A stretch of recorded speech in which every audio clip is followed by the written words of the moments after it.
Right now, making history in Chicago, Vice President Kamala Harris officially becomes the Democratic nominee for president.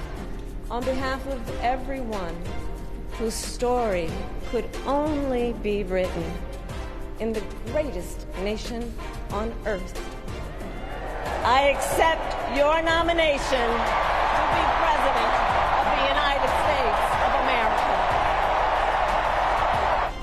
Harris took the stage in primetime to reintroduce and define herself to a national audience.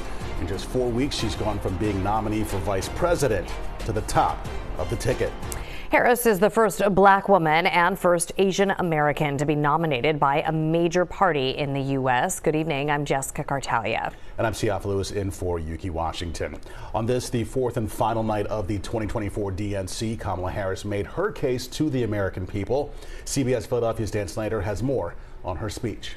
Siafa, Jess, just take a step back for a second. With the craziness of this election cycle, the divisiveness in our politics today, that moment is something we have never seen before in American history. As you said, Kamala Harris becomes the first black and first Asian American woman to lead a major party's presidential ticket.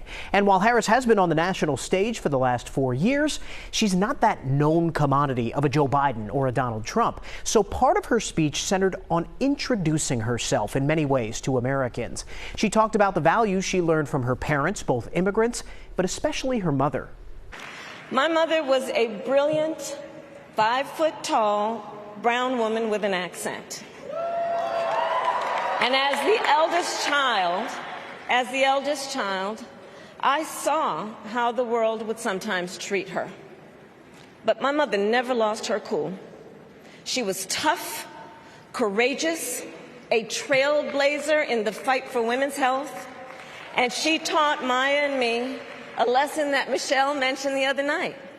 She taught us to never complain about injustice, but do something about it. On policy, Harris hit Republicans for their stance on reproductive rights, a hallmark of her campaign so far. She addressed immigration, saying Americans can fix its broken immigration system while also providing what she called an earned pathway to citizenship. And on the hotly contested issue of the war in Gaza, Harris pushed for the ceasefire deal being negotiated by the Biden administration, but added that she will always stand up for Israel's right to defend itself. Harris also talked about her plan for the economy, saying her focus will be on building and growing the middle class. We will create what I call an opportunity economy where everyone has the chance to compete and a chance to succeed.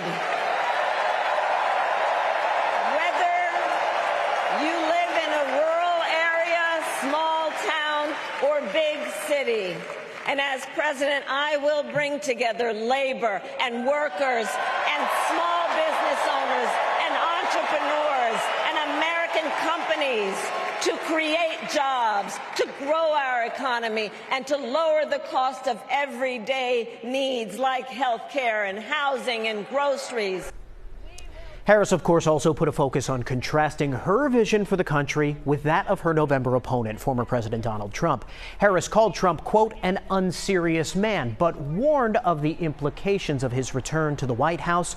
She pointed to this year's Supreme Court ruling on presidential immunity. Just imagine Donald Trump with no guardrails, and how he would use the immense powers of the presidency of the United States, not to improve your life, not to strengthen our national security, but to serve the only client he has ever had, himself. Harris closed the night with a message that's been a familiar theme of this convention and one that seems to be central to her campaign, one of hope and unity. Let's fight for it. Let's get out there. Let's vote for it. And together, let us write the next great chapter in the most extraordinary story ever told. Thank you. God bless. Now, there are not many opportunities for either of these candidates to reach audiences of this size during what has become really a sprint to the White House. And the next one may happen right here in Philly when Harris and Trump meet at the National Constitution Center on September 10th for their first debate.